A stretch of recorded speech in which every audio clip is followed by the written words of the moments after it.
What up, guys? We are starting a brand spanking new series. This series is called Simply Change. Not like change coins, but changing things that change. And so it'll be 4 weeks, and we'll be talking about what makes it hard to change, what are the benefits of change. We'll be talking about like internal change in here and in here, and we'll be talking about external change in the world. Just a whole lot of change. Um, and so I want to start this one by talking about why change is so hard, specifically this kind of change and this kind of change. Um, and we can look in the Bible, there are tons of examples about why change is hard. And people are presented with new information that conflicts with previous held beliefs, and they make a choice. They either integrate that new information and make a change in their behavior and their beliefs, or they ignore that new information and they double down and they become stubborn and they refuse to change and grow. And the prime example of people who refuse to change and refuse to grow are the Pharisees, right? The Pharisees are a group of people who believe 100% they have all the right beliefs, they have all the right behaviors. Nothing they do, say, or think is wrong. And then in strolls Jesus, a la-ti-da, and he tells them, like, actually, most of the things you believe about God are kind of wrong. Most of the things that you force other people to do are kind of wrong, right? A lot of what you're doing is misplaced. And so obviously when the Pharisees hear that, they're super humble and they're like, wow, I can't believe we got it so wrong. Can you please teach us what to do? No, that was not the reaction. The reaction is, we don't like what you're saying. We're going to figure out how to kill you. We're going to figure out how to get rid of you. And to be fair, that is a lot of people's initial gut reaction to change. Change is not comfortable. New information that conflicts with deeply held beliefs stings. It hurts. It's not comfortable, right?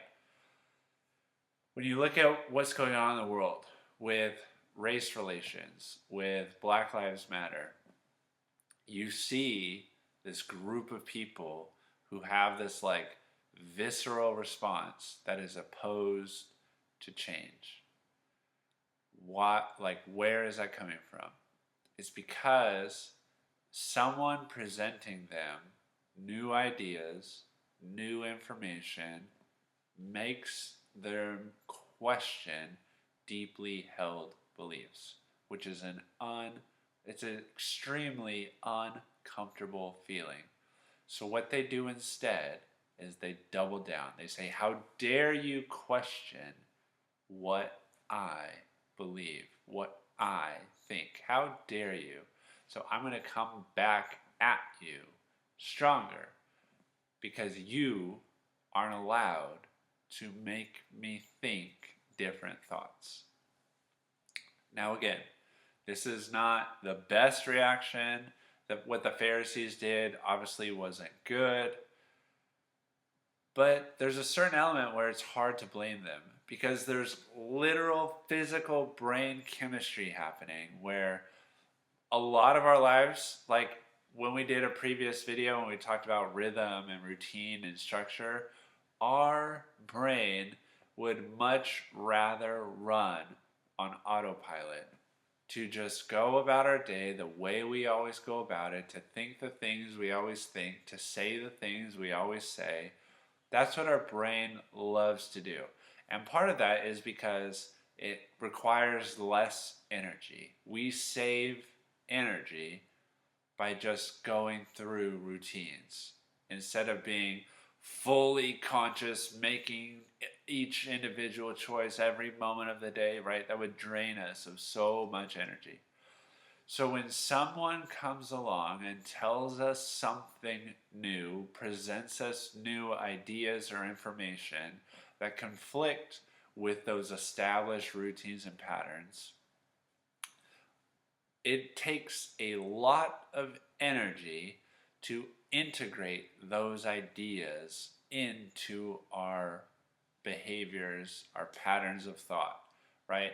It's like we have these hard wires in our brain where our thoughts continually just go down the same path, right? If our thoughts are going like this, and then someone presents us with information that makes us want to think this way, well, we've been so used to thinking this way that every time now that we have this new information, that we begin to think this way, it kind of wants to go this way, but that takes extra energy, and it's like carving out a whole new path again.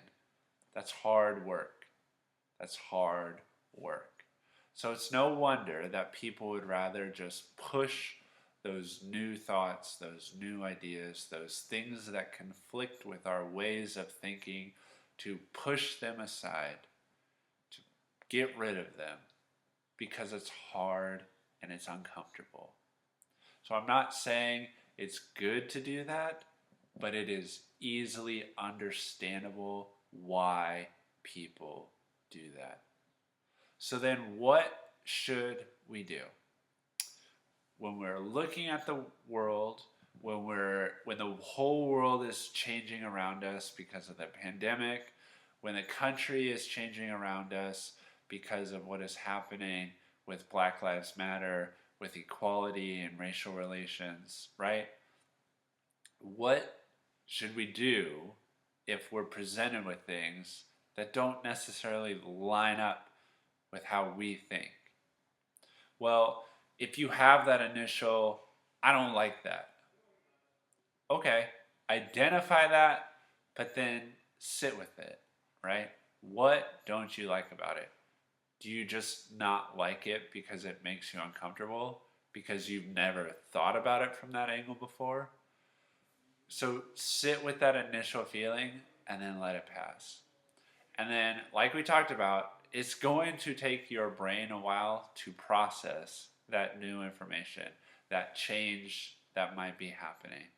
So you don't need to constantly be thinking about it, but when you do, think about it for a while. See how it sits with you after a number of days. Is it something that you could, oh, I could kind of actually understand where they're coming from now. I don't maybe fully agree with it still, but I understand it now. It doesn't make me get angry when I think about it. So after your initial reaction that you identify, sit with the new information. Just let it like simmer in there, right? Just think about it whenever it comes up again and see how it sits with you after time. Because again, your brain is going to have to carve new pathways.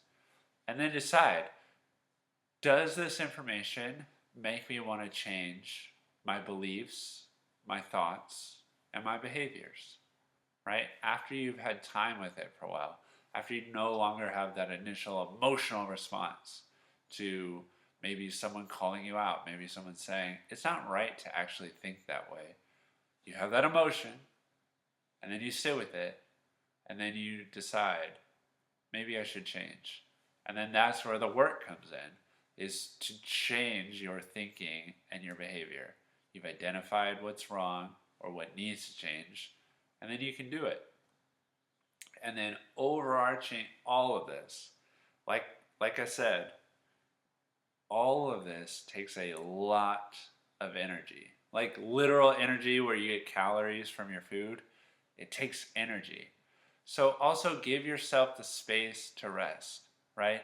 When the pandemic first started and everything changed suddenly, maybe you felt yourself being extra tired and wanting to sleep a lot more. That is because your brain was working overtime to figure out a new rhythm and structure. You were having to make all those choices almost on a moment by moment basis because your normal routine where your brain could run on autopilot, that was all gone. So, whenever you're having to do something like this, give yourself space to rest, to do something enjoyable, to take a break from it, right? Give yourself the opportunity to rest and get energy back. Because even though a lot of it might be happening internal, it is hard work.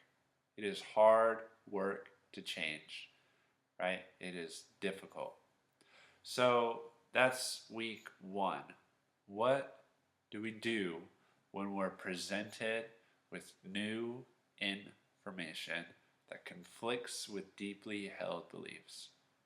Identify your reaction, sit with the new information, decide if it causes you to change your thinking, your beliefs, or your behaviors. So that's week one. Next week, we'll look at someone who does change, And then in the following weeks, we'll be talking about what are some internal changes and what are some external changes, right? Because sometimes it's not what's happening in us, it's the world around us. For you people who have graduated or promoted and you're switching school, a lot of things are going to change. And so how can you deal with things changing around you too? So that'll be the upcoming weeks. Hopefully it's interesting. Hopefully you stick with it.